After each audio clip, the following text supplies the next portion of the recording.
Today on Santa Monica Update. Coming up, we'll pound the pavement and see how the city's brand new crosswalks are making a much safer stroll for Santa Monicans.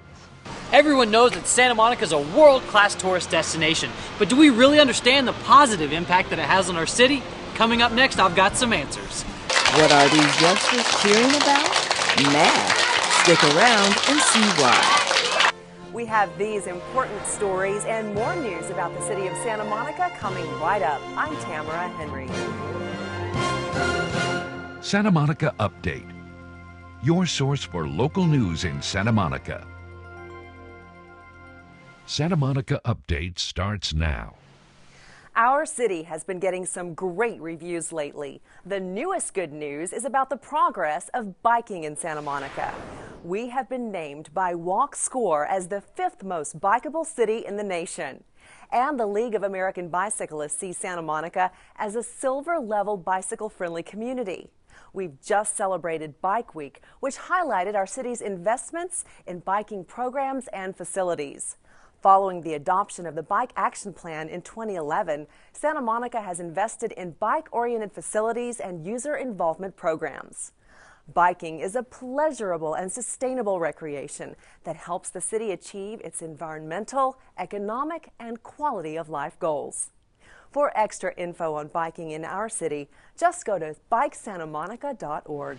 It's a good bet that you or someone you know has a story about Norm's Restaurant or Dennys, which is diagonally across Lincoln Boulevard at Colorado. But now it's time to visit these storied restaurants for the last time because they've been bought out. So too has the Wertz Brothers Antique Mart, which is now closed. Norm's last day will be July 17th. And as for Dennys, even though the land is sold, the restaurant's lease reportedly runs through the end of February 2014. So there may be some time yet for a final visit. The Pier Bridge needs to be replaced, but what will the replacement look like? That's a question you can help answer.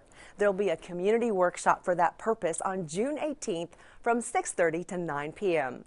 You can help envision the redesign and reconstruction of the Santa Monica Pier Bridge. Come and see the new bridge concepts and give us your input on the design components. The workshop will be at the Ken Edwards Center, 1527 4th Street in downtown Santa Monica.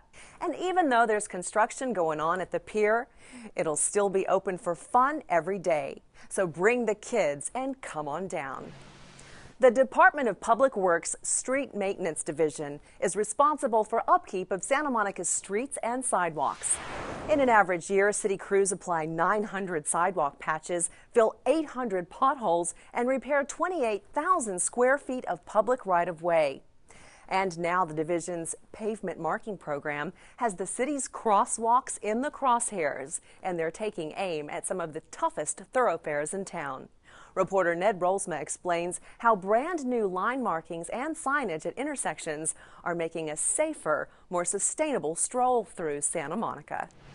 The city's street maintenance division has got a case of the crosswalk crazies. Their pavement markings program is in full swing, and they're restriping important intersections all over town.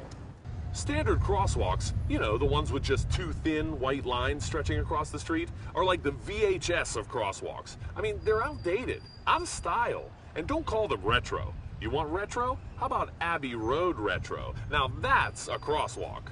Santa Monica's crosswalks are going continental. That's the real name for those highly visible black and white striped pedestrian lane markings, like the ones made famous by the Beatles album cover. They're way safer for pedestrians and motorists, and the latest materials are much more durable and sustainable than old-school street striping methods. The process started with an inspection of existing crosswalks citywide. They were graded excellent, fair, or poor on a number of criteria, with special consideration to those in the busiest intersections, with the most accidents, and those in the worst state of disrepair. The new markings are made from a pre-formed thermal plastic from Flint Products. It's slightly thicker, goes on quicker, and bonds better than ever, so it'll last longer and save on maintenance. The pavement markings program will be restriping various crosswalks around town through the summer. You can keep tabs on their progress on the Department of Public Works website at smgov.net/publicworks. Just click on Street and Fleet Services. And do watch out for contractors when you're out and about.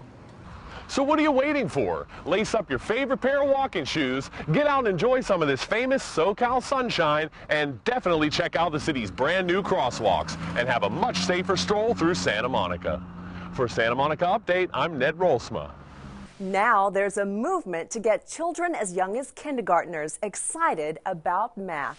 Reporter Gail Choice recently joined the students, teachers, and parents at John Muir Elementary for a high-energy and fun-filled math festival. Here's her story. From the look on the faces of these youngsters, one would be amazed to learn that they are excited about math. How did this happen? We are having our first annual math festival at John Muir. It's an opportunity for kids to take those mathematical concepts that they see in the classroom and learn in the classroom and do it in a real life setting. It's also to give teachers an idea of different types of things they can put in their math centers, so to make it accessible and fun for the kids, not just for Fun Friday today at Muir, but throughout the school year. Why is it important to introduce math to children in elementary school?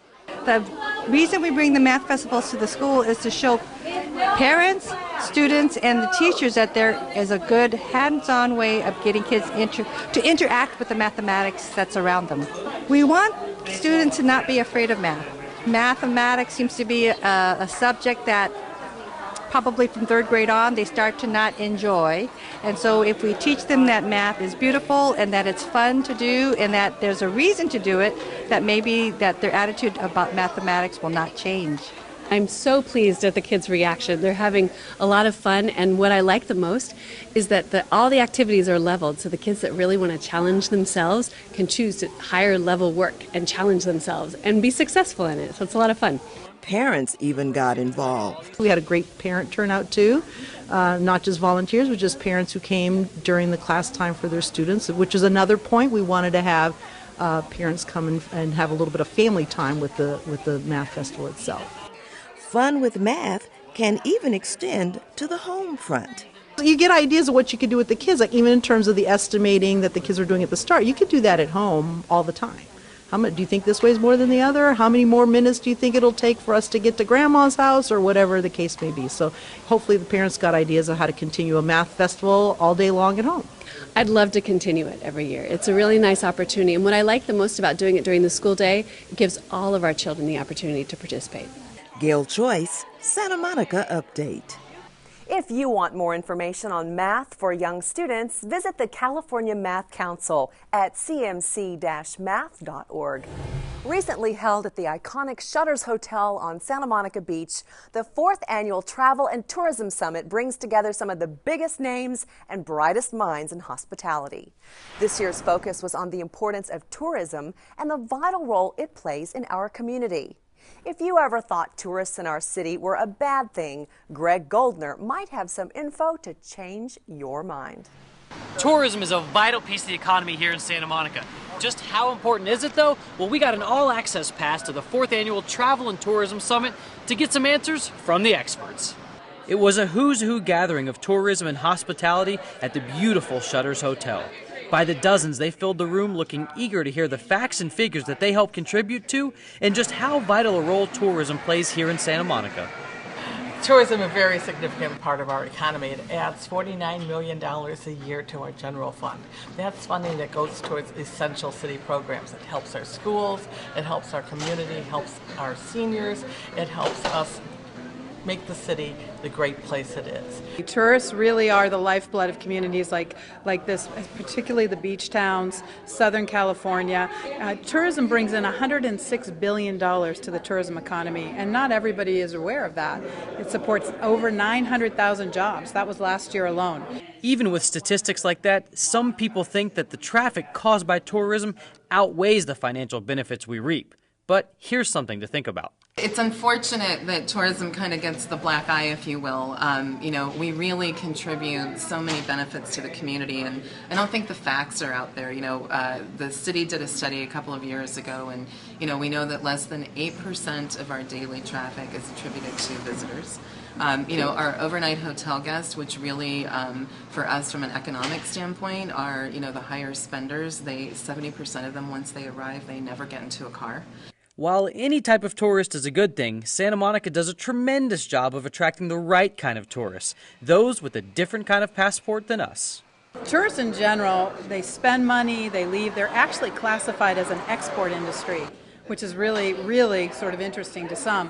But what you need to know is that the international tourists stay longer, they spend more. International tourism is incredibly important to California.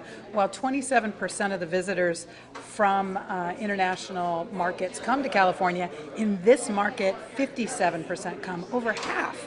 That's a stunning figure. While the influx in money is great for our city, one invaluable and often overlooked aspect of tourism is its ability to create local jobs. It provides about 12,200 jobs, and those are jobs that are not exported. They don't leave our city, they don't leave our county, they stay here.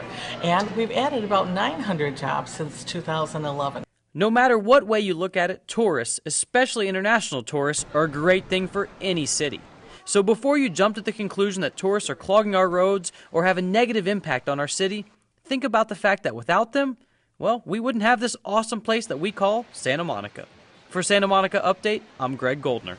With tourism bringing $106 billion into the economy last year and an expected $130 billion by 2015, visitors to our amazing city can only mean one thing: positive change for locals like us. For more information on tourism or even to plan a fun adventure for yourself and your family, check out the Santa Monica Convention and Visitors Bureau website at santamonica.com. The 4th annual Santa Monica Pier Paddleboard Race and Ocean Festival will take place on June 8th, 2013. Stand-up paddling is one of the fastest-growing sports in the world. The all-day event will feature an expanded slate of new events, including kids, beach, and ocean competitions, and a pop-up museum featuring the history of surfing. Hula dancers will perform throughout the day on the pier deck. Live music and an award ceremony will follow the completion of the races for the top finishers in each division. The Pier Paddle event is a benefit for Santa Monica-based Heal the Bay and its public marine education facility, the Santa Monica Pier Aquarium. Come on down to the beach to watch the fun. For more, go to pierpaddle.com. Cirque de Soleil is coming back to town at the beginning of next year, and tickets for their new show, Totem, will go on sale May 29th. To get your tickets, go to cirquedesoleil.com and sign up to be a Cirque Club member. It's free. Well, that's it for this edition of Santa Monica Update. Now that summer's almost here, please be careful when you're out walking or riding in our city. Stay alert and keep your eyes moving. I'm Tamara Henry. For all of us at City TV, thank you for watching.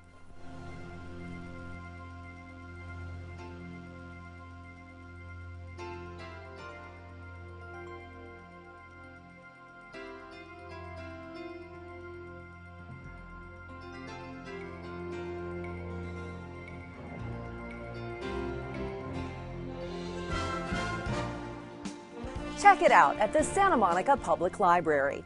If the story on the Travel Tourism Summit has whetted your appetite for travel, don't forget to stop by the library before you hit the road. The library not only has some of the latest books, but also magazines and DVDs on the topic. There's a 10-year file of the magazine Travel and Leisure with all kinds of great ideas, while the DVD Yurt, Your Environmental Road Trip, will inspire you. For the adventurer out there, Wild, From Lost to Found on the Pacific Crest Trail will keep you spellbound. And the brand new title, Last Train to Zona Verde, as well as Italian Ways on and Off the Rail, are both hot off the presses and will be arriving soon at the library. For these and other books, audiobooks, downloadable books, CDs, and DVDs, check out our online catalog at smpl.org.